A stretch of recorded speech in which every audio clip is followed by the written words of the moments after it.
नमस्ते। अच्छा, कभी सोचा है कि लीडरशिप की सबसे गहरी बातें कहाँ से सीखने को मिल सकती हैं? मतलब कभी-कभी ना सबसे अनएक्सपेक्टेड जगहों से।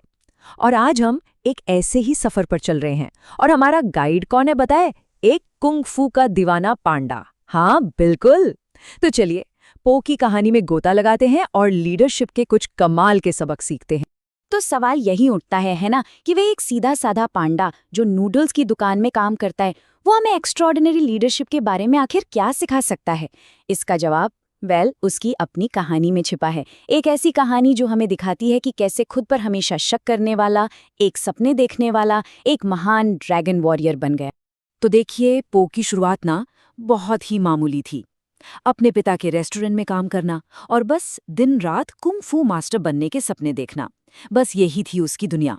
लेकिन फिर जब उसे अचानक ड्रैगन वॉरियर चुन लिया गया तो सबके सब हैरान रह गए, और सबसे ज्यादा हैरान वो खुद था। अब अगर पो के शुरुआती गुणों को देखें तो वो किसी भी एंगल से एक पारंपरिक लीडर जैसे तो बिल्कुल नहीं थे। वो थोड़ा कह सकते हैं अनाड़ी था, और शायद उतना सीरियस भी नहीं लगता था।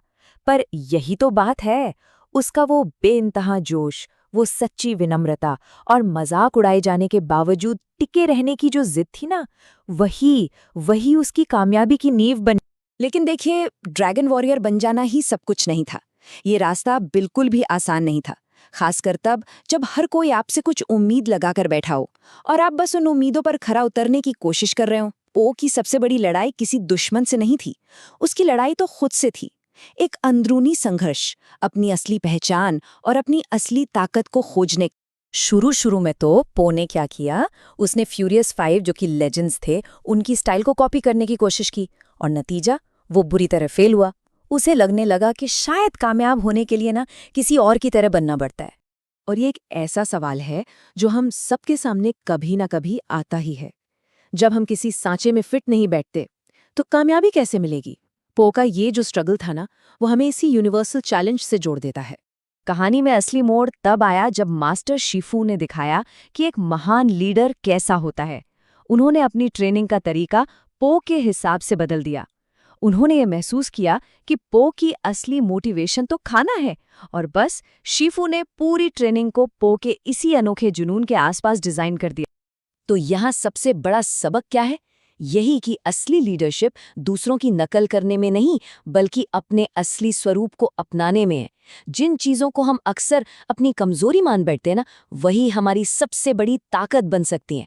कमाल की बातें है ना? और देखिए, एक महान लीडर की कहानी सिर्फ शिष्य की नहीं होती, ये एक गुरु के, एक मेंटर के सीखने और बदलने की भी कहानी होती है। तो चलिए, अब जरा मास्टर शीफू के सफर पर भी नजर डालते हैं। शीफू का ट्रांसफॉर्मेशन देखना बहुत जरूरी है। पहले स्टेप में वो एक सख्त नियमों पर चलने वाले गुरु थे। स्टेप 2, वो एक अडेप्टिव लीडर बने, जिन्होंने अपने तरीके बदले। और आखिर में स्टेप 3, वो एक सर्वेंट लीडर बने, मतलब एक ऐसा लीडर जिसका मकसद होता है अपने शिष्य को इतना काबिल बनाना कि वो गुरु से भी आगे निकल जाए।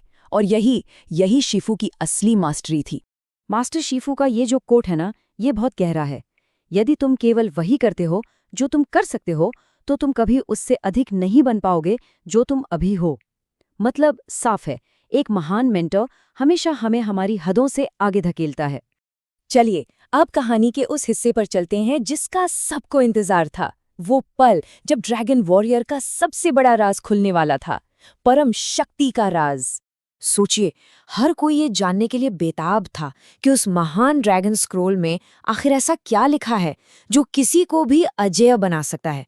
एक रहस्य, एक उम्मीद, बस यही माहौल था चारों तरफ। और फिर पो ने वो स्क्रोल खोला और उसने देखा कि वो खाली था।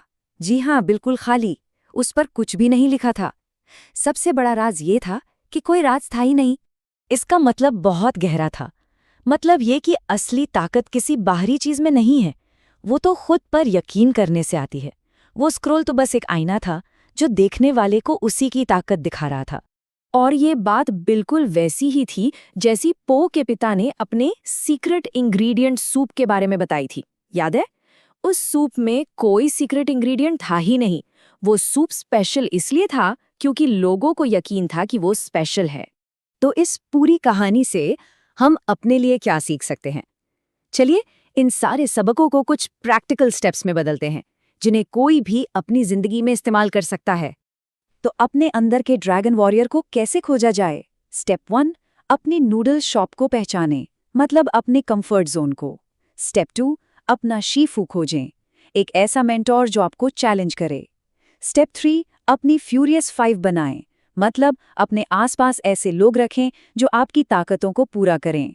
स्टेप 4, अपने लॉर्ड शेन का सामना करें, यानी अपने सबसे बड़े डर से लड़ें।